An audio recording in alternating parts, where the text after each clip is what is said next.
All right, Senator, let's bring in Alaska Republican Senator Dan Sullivan. Thanks for being with us, Senator. Appreciate it. So the big fight in the Senate right now is over funding for Israel. House passed a standalone bill last week, 14-point-something billion for Israel. Yep. No funding for Ukraine, no funding for the border. Chuck Schumer says that that's deeply flawed. Right. Maybe he doesn't like the IRS getting money taken away from it either.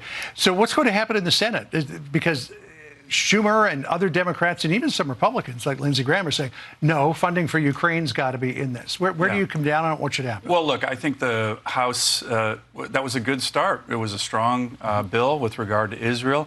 The key, from my perspective, John, is to make sure we're addressing all of our national security challenges, what I call the new era of authoritarian aggression led by Xi Jinping, Putin, the terrorist ayatollahs in Iran. They're all working together. It's interconnected. So our strategy has to be interconnected as well. 4 pillars, I think, are the key, and I think we can get bipartisan support. Israel, of course, Ukraine, Indo-Pacific, and Taiwan in particular. And here's the key, the border.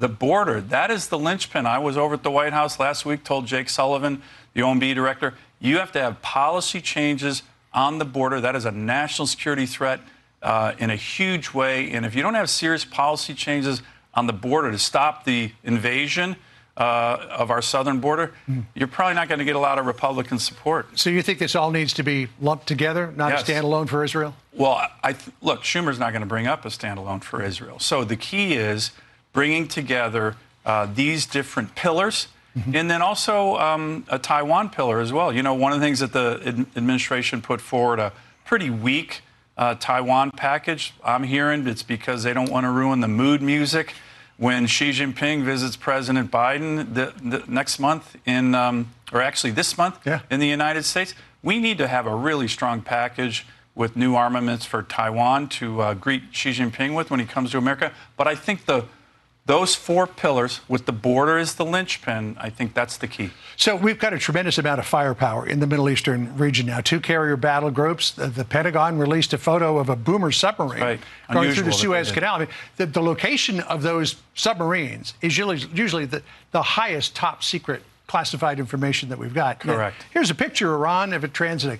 But you wonder about military readiness, and this is being brought to the fore because Alabama Senator Tommy Tuberville, because of funding for abortion travel in the military, is holding back on these promotions for career flag officers.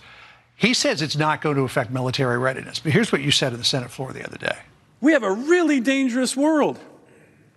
A really dangerous world right now.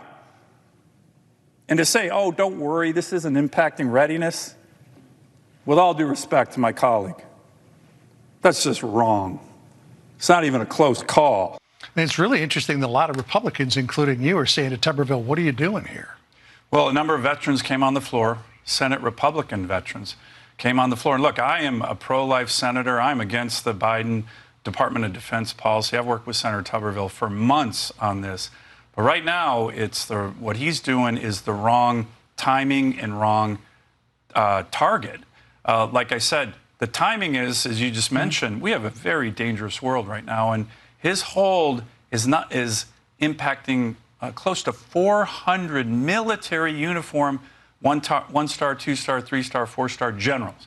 He's not going after the civilians. That's what I say. Let's put a hold on the civilians who make the policy. And John, it's the wrong target because these are the warriors who have been fighting, wars for the last 30 years, deploying. The first guy I tried to bring to the floor Wednesday night was a Silver Star recipient, Purple Heart recipient, from Colonel to Brigadier General. Senator Tuberville is blocking all of these great warriors. It makes no sense because they don't have the power to change the policy. They have nothing to do with it. We need those warriors on the field. Yeah. And this is personal to me. These are my peers. I'm a colonel in the Marines, and this is my peer group. These are great warriors. We need them, and we shouldn't be punishing them. It's not only undermining readiness, it's undermining morale. I can tell you that for sure. No sign that he's going to back down on this. Can you convince him? Oh, we'll see. I mean, I still have very open channels with Senator Tuberville. He's a friend of mine. He's a colleague.